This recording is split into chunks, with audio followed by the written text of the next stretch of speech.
Welcome students to this physics class. Today the topic we are going to discuss is called friction. This is the part of the chapter 4 which is laws of motion. So we will start from the question asking what is friction?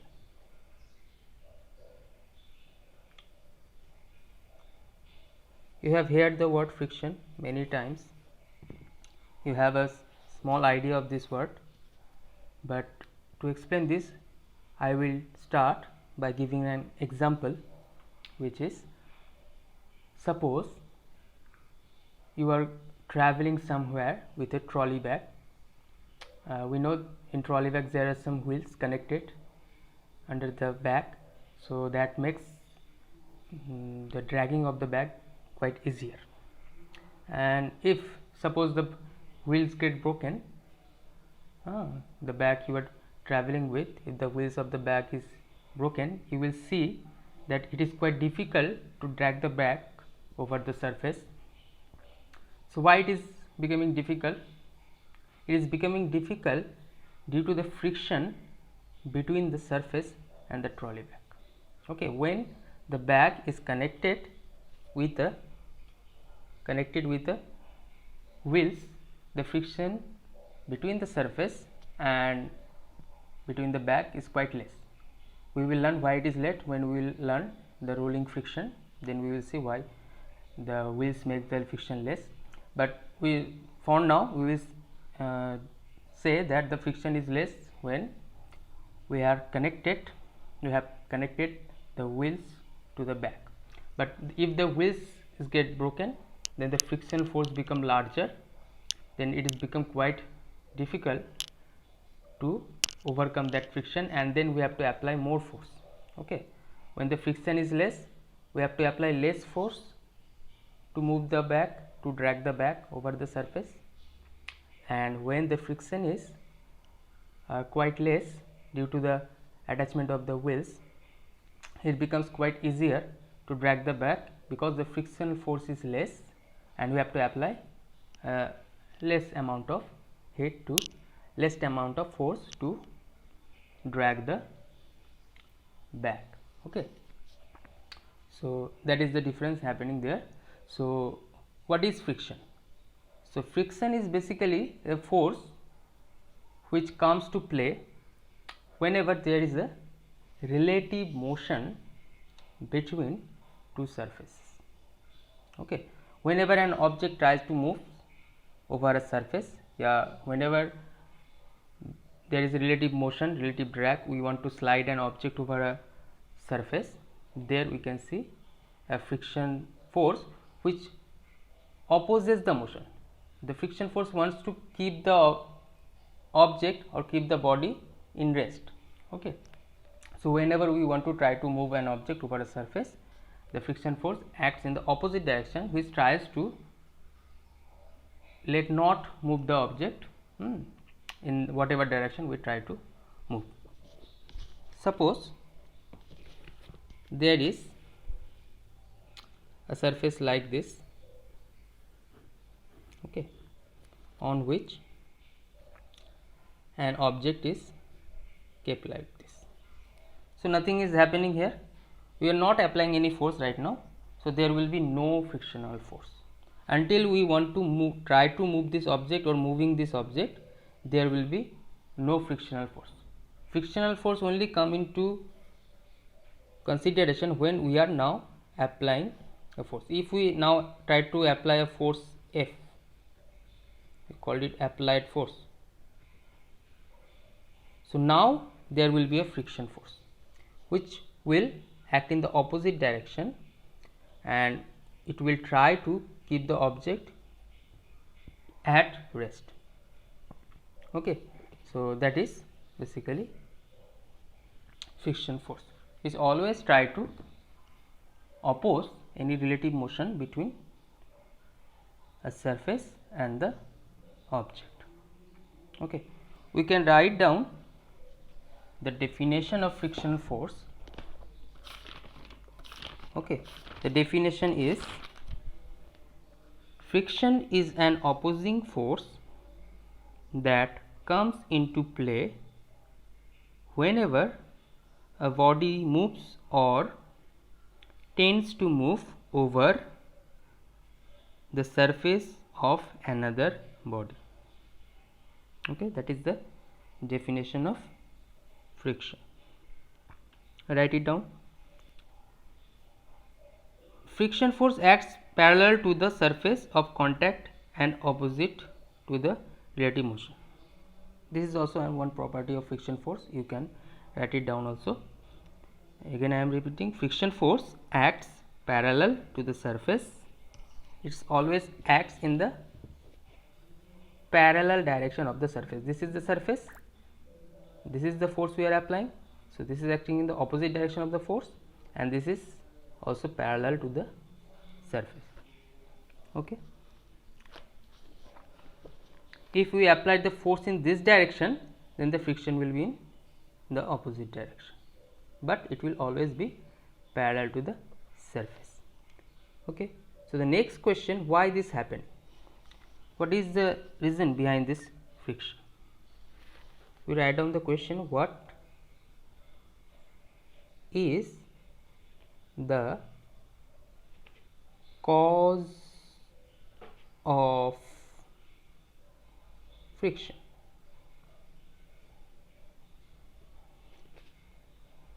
Okay, there was an old idea like this, the roughness of a surface causes the friction. Basically we will see the more the surface is smooth or plain, the friction is less. The more the surface is rough, the friction will be greater.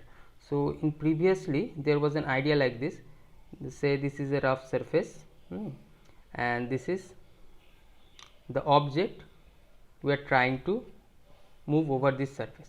So there we can, in our naked eye we will see plane, but in macroscopic view we will see there is a roughness in the surface. Okay, so in the old idea it was said that the surface of the floor and the surface of the object get interact with like this, and it causes the friction between the object and the surface. But this is a wrong idea. If this idea was right, then it would have been that the frictional force depend on the area, surface area. But when we have experimented, we have seen that the friction force does not depend on the area. So this is a wrong idea. The right idea is basically the interatomic force or intermolecular force between two surfaces is the main reason behind the friction force. So like this, if this is a surface and this is an object like this, they interact with like this. So these are called point of contacts. These are called point of contacts. So in this point of contacts, there are interatomic force, intermolecular force acting between these 2 points. So it creates a bond, covalent bond. So to break this bond, we need an amount of force, and that force is the frictional force. Okay, the bond between the point of contact. Okay, so if we want to write down the reason, we will write it like this: cause of friction, the friction between two surfaces, arise due to strong atomic and molecular forces of attraction between these surfaces and the point of their actual contact. Okay, this is the cause of friction. Now we will learn the different types of friction. We will give a heading like types of friction.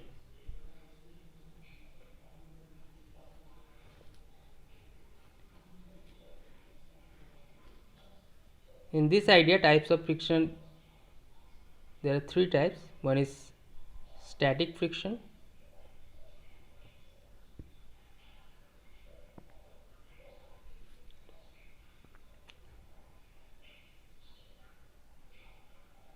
limiting friction,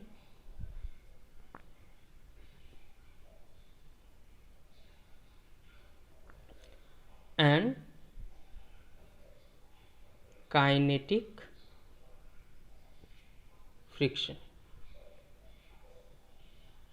It is also known as dynamic friction.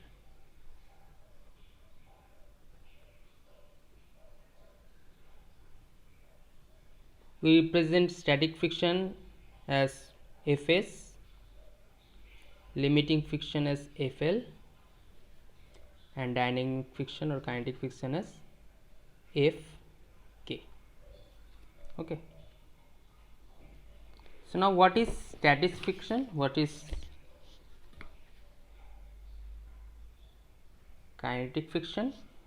And what is limiting friction?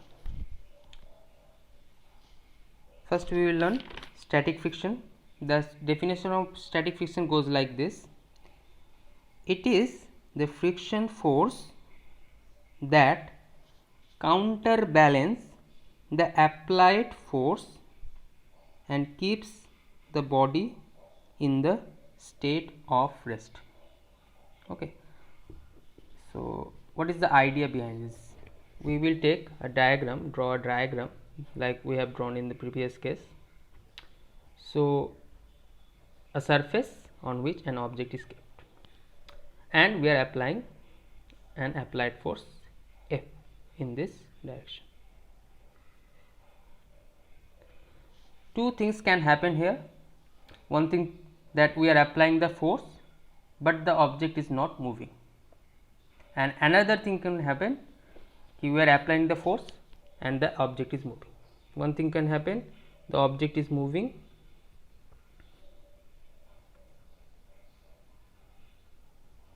another thing can happen, object is at rest. Okay, these two things can happen after applying the force.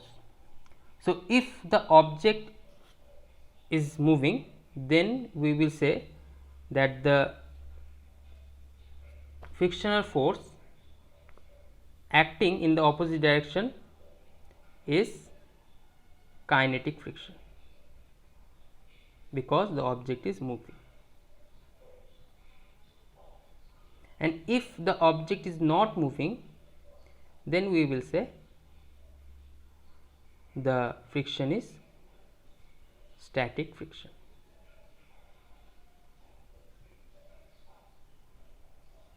But in the both cases there will be a frictional force due to the reason we have discussed previously. There will be a friction force. Okay. So what is the limiting friction? There was another type 3, the other was limiting friction. Okay, limiting friction. What is limiting friction? Limiting friction is the idea that whenever we applied a force to a object which is at rest, there is a value until which there is a value of the applied force until which the body will be at rest. Okay, what we are doing, we are increasing the applied force, value of the applied force from 0 to a certain value, from 0 to say 1 Newton, 2 Newton, 3 Newton, 4 Newton, 5 Newton and so on. So we will see that at the lower values of the force the object will be at rest, and that case we will say the frictional force will be static friction. and if we gradually increase the value of the applied force, we will see that at a particular value the object starts to moving. Okay, so there is a value until which the object does not move, and there is a value after which the object starts to moving. That particular maximum value of the static friction is called limiting friction, after which the object starts to moving. Okay, friction force always act in the opposite direction of applied force. So the limiting value or the maximum value of the static friction is known as limiting friction. Okay, now we will write down the definition of static friction, limiting friction and kinetic friction. Static friction is, it is the friction force that counterbalance the applied force and keeps the body in the state of rest. Okay, so something we have to remember about static friction is, number one, the static friction is represented by a term Fs, small f suffix s, and number two, it is directly proportional to the applied force. What does that mean? Meaning we are applying a force in this direction, say 2 Newton, but the object is not moving, so we will say an static frictional force, static friction will act in the opposite direction, which has to be the value of 2 Newton, because otherwise this object will start to move, the force will be not in equilibrium. So to balance this applied force, we have to make the friction force equal to the applied force, and then after that if we apply 3 Newton, then also the object is not moving, then the frictional force will become 3 Newton. So the static friction depends on the applied force, which is equal to, or we can say directly proportional to the applied force. Okay, so after gradually increasing 5 Newton, we will see the frictional force will become 5 Newton.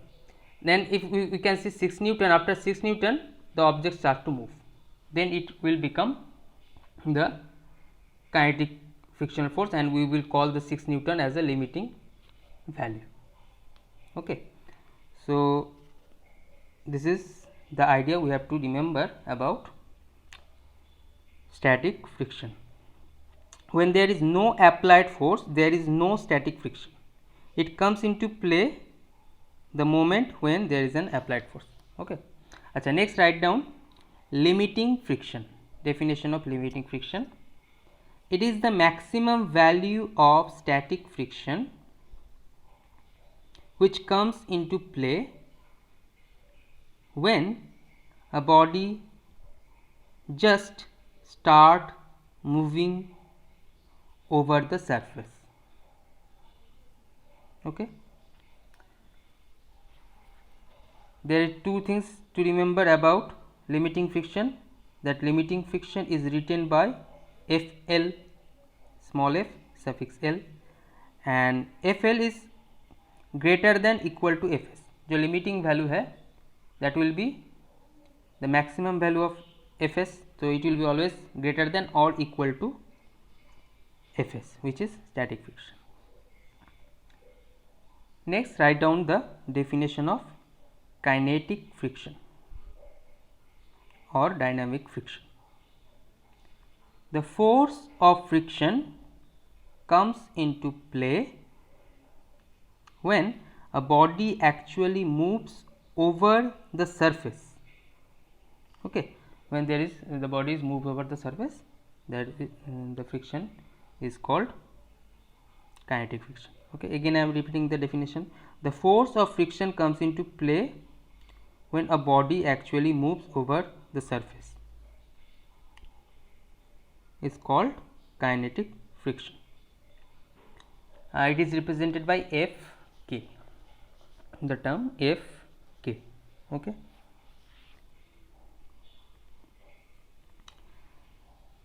So after that what we have, there is a question, write down this question. We will apply, we will draw a variation, or we want to take the variation between the applied force and the friction force. What is the variation? Question is like this: draw the graph between, let me write down the question, draw the graph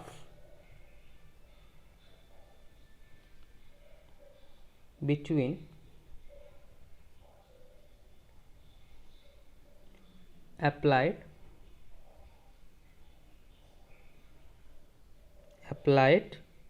force and friction force.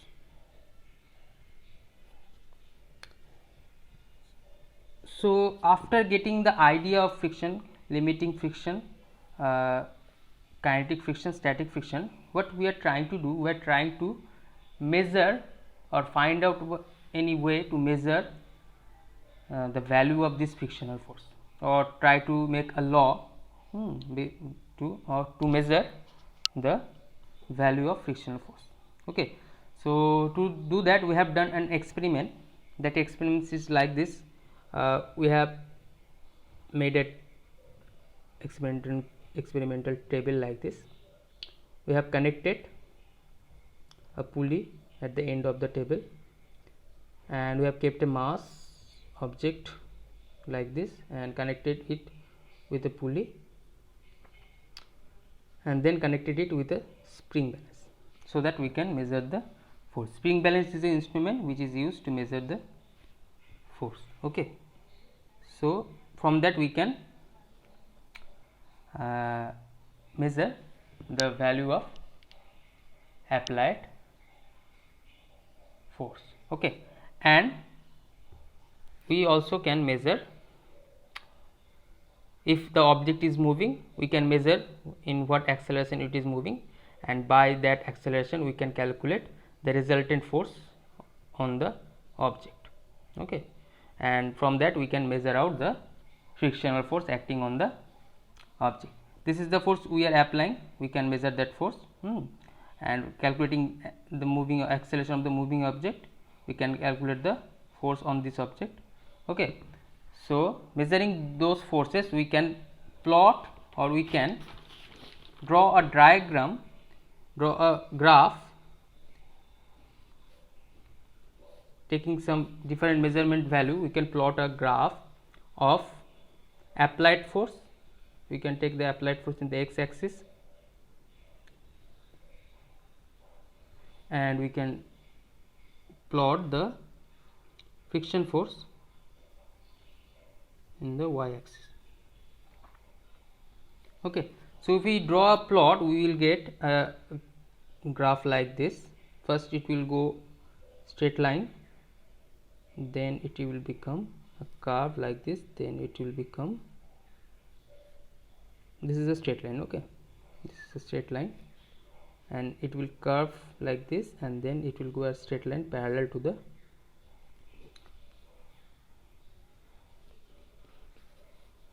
force axis, applied force axis, x axis. Okay, so what is happening here? So this is the variation of applied force and frictional force. This is the maximum value of limiting force, this is the maximum value of the static force, which is called limiting friction. Okay, so until the limiting friction, the friction is known as static friction. This will be static friction. This is the limiting friction by definition, which is the maximum value of static friction. So before we reaching this static friction, before reaching the limiting friction, we see the variation goes like a straight line, which we have previously said. The static friction is directly proportional to the applied force, which is represented by a straight line. We know that any representation straight line is directly proportional to each other. Okay, so you can see from that. But after reaching the limiting friction, what happening in the limiting friction? In limiting friction, the object starts to move. So after that, what happened? The frictional force decreases. The value of frictional force decreases for a little bit and then become constant. Okay, so this is FL, this is the value of FL, and this constant frictional force is Fk, kinetic friction. This value is kinetic friction. This value kinetic friction. So this is the value of Fk, this is the value of Fl. Fl has higher value. You can see this is the value of Fl, but and this is the value of Fk. This is Fk, this is Fl.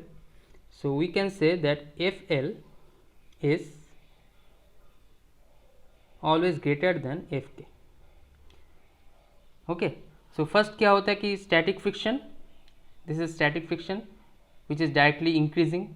We are increasing the force, static friction is also increasing, and it reaches a maximum value which is known as limiting friction, and in this point the objects start to move, and when the object starts to move, the value of friction force decreases for a little bit and then become constant. Okay, so this is the diagram we have to draw for the question. Draw the graph between applied force and the friction force, and we have to write down which is limiting force, friction, which is kinetic friction, and what is static friction. Okay, there is also another question related to it, that explain this graph. Okay, so for that we have to write down that in part so let's say we are naming this point O, this point A, this point B, and this point C.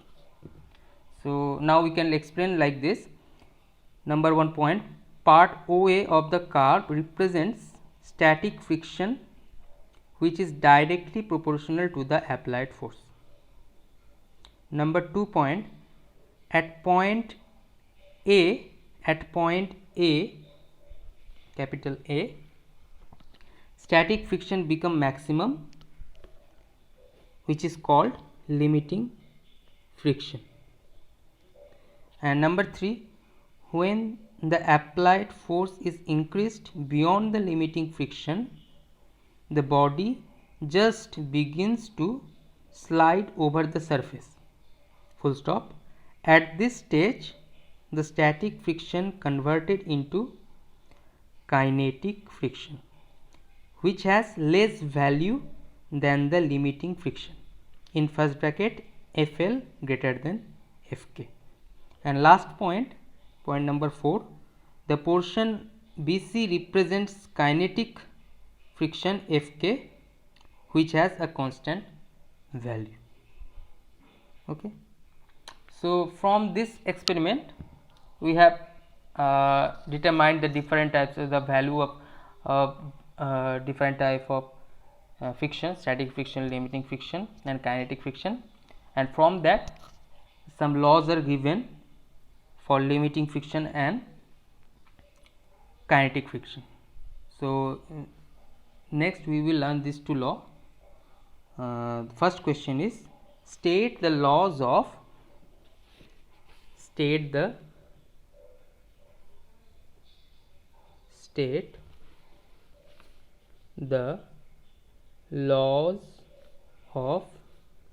limiting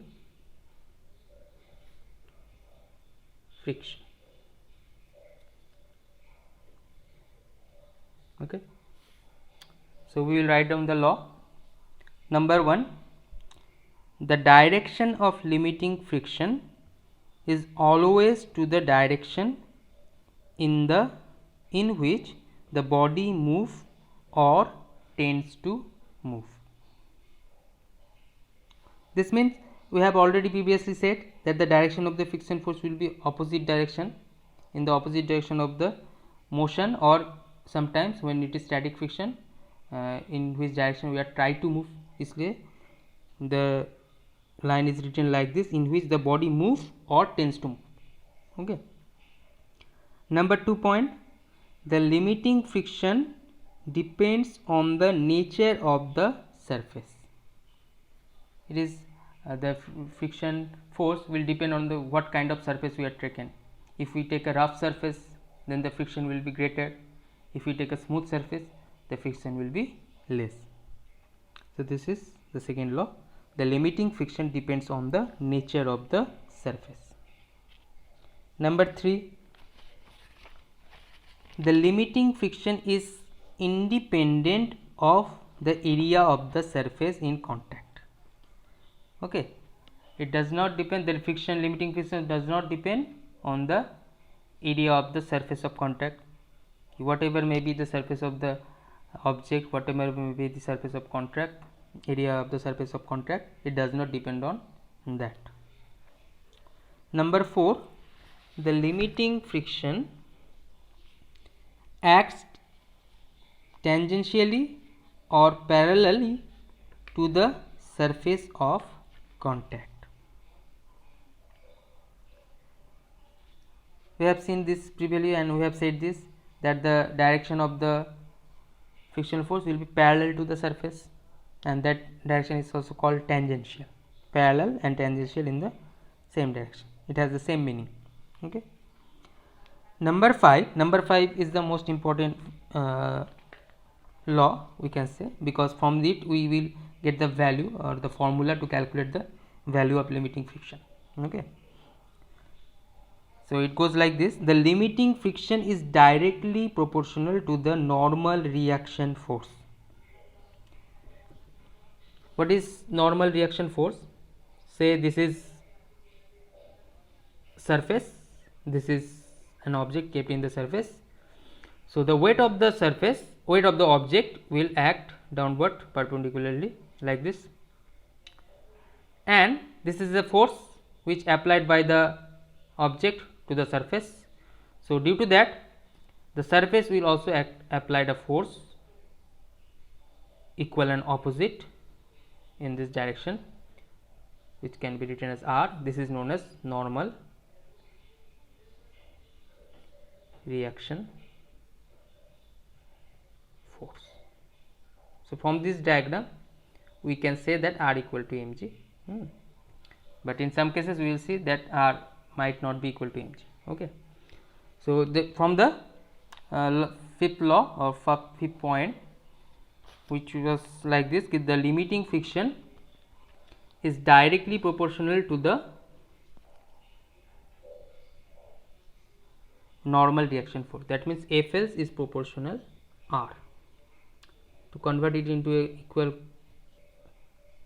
equation, we have to introduce a constant which is mu L. This is the formula of calculating limiting friction force, where mu L is a constant known as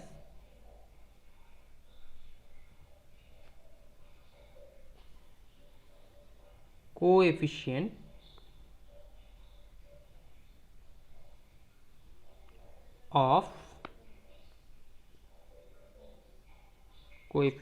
of limiting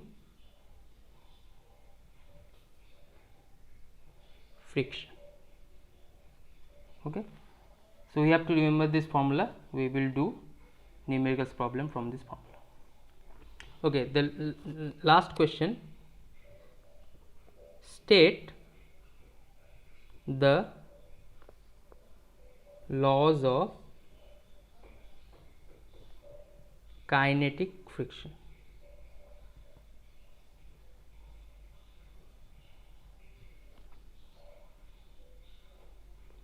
State the laws of kinetic friction Fk. Okay, so we also have to write down the laws for this.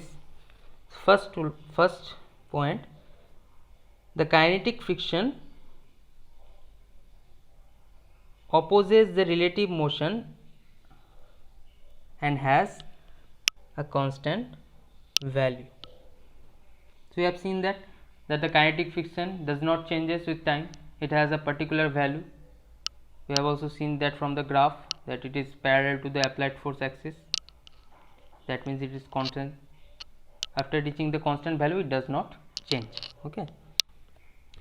Second point, the kinetic friction is independent of the area of contact.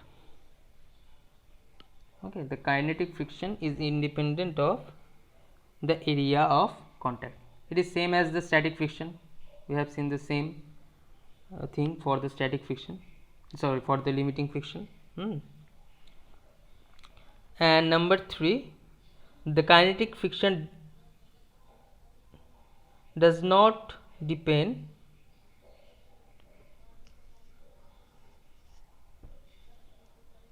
on the relative velocity between the surface and the object.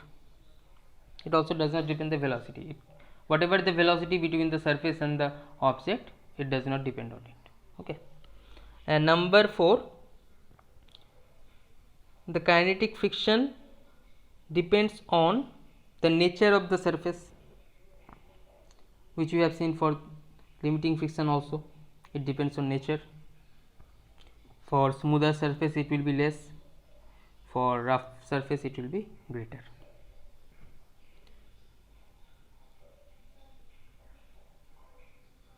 And the final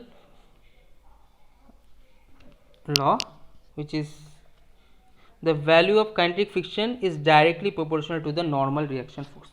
It is also similar to the limiting friction, that the value of kinetic friction is directly proportional to the normal reaction force, Fk proportional to R.